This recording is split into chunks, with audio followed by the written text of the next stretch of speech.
सोचिए एक ऐसी दुनिया जहां 100 साल तक एक भी बूंद बारिश ना हो, जमीन सूख चुकी हो, लोग भूख से तरस रहे हों, बीमारियों ने हर तरफ दस्तक दे दी हो, देवता कमजोर हो चुके हों और मनुष्य हर दिन सिर्फ जीने के लिए संघर्ष कर रहे हों।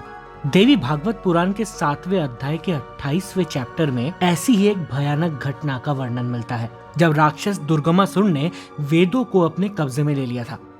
उसने ब्रह्मा जी से ऐसा वरदान पाया था कि सभी यज्ञ, हवन और पूजा का फल सिर्फ उसे मिले। देवों की शक्ति छिन गई और संसार एक भयानक काल में धंस गया। इस दुख भरे समय में सुमेरु पर्वत के ऋषि मुनि अपनी गुफाओं में छुपे माँ आदि शक्ति को याद करते रहे। उनकी साधना, उनकी प्रार्थना ने माँ के हृदय को छू लिया। तब माँ ने अपना एक करुणामय रूप धारण किया, माँ शताक्षी का। उनके शरीर में हजारों आंखें थी जो सबका दर्द महसूस कर रही थीं। इतनी करुणा थी उनके रूप में कि उनकी आंखों से लगातार 9 दिन और 9 रातों तक आंसू बहते रहे। उन्हीं आंसुओं से बनी एक पवित्र नदी जिसमें जीवन का विकास हुआ। उसके बाद माँ ने धारण किया एक नया रूप, माँ शाकंभरी का। शाक का मतलब होता है सब्जियां, अनाज, हरित पदार्थ, और अंबरी का अर्थ है धारण करने वाली। माँ शाकंभरी हर भूखे को भोजन, हर बीमार को औषधि देने के लिए प्रकट हुई थी। उनके हाथों में था एक कमल, जीवन की सुंदरता का प्रतीक, जो बताता है कि हम दुखों के बीच भी ऊपर उठ सकते हैं। एक हाथ में था धनुष और बाण, माँ के वीर रूप का संकेत, और दूसरे हाथों में था फल, सब्जियां, जड़ी बूटियां, जीवन को पोषित करने वाले तत्व।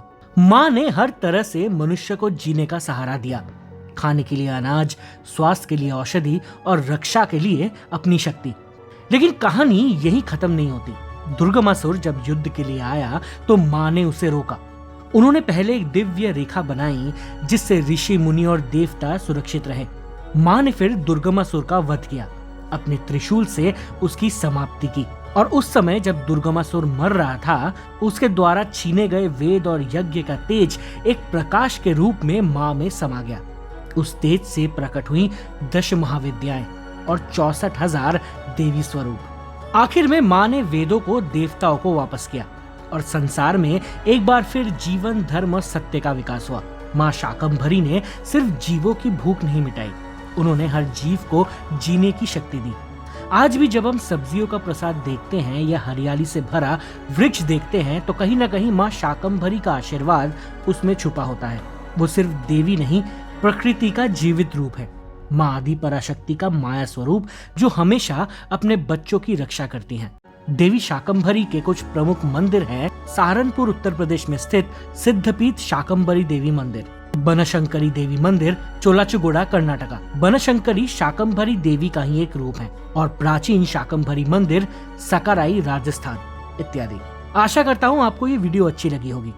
मिलते हैं अगले वीडियो में एक नए राज के साथ। धन्यवाद।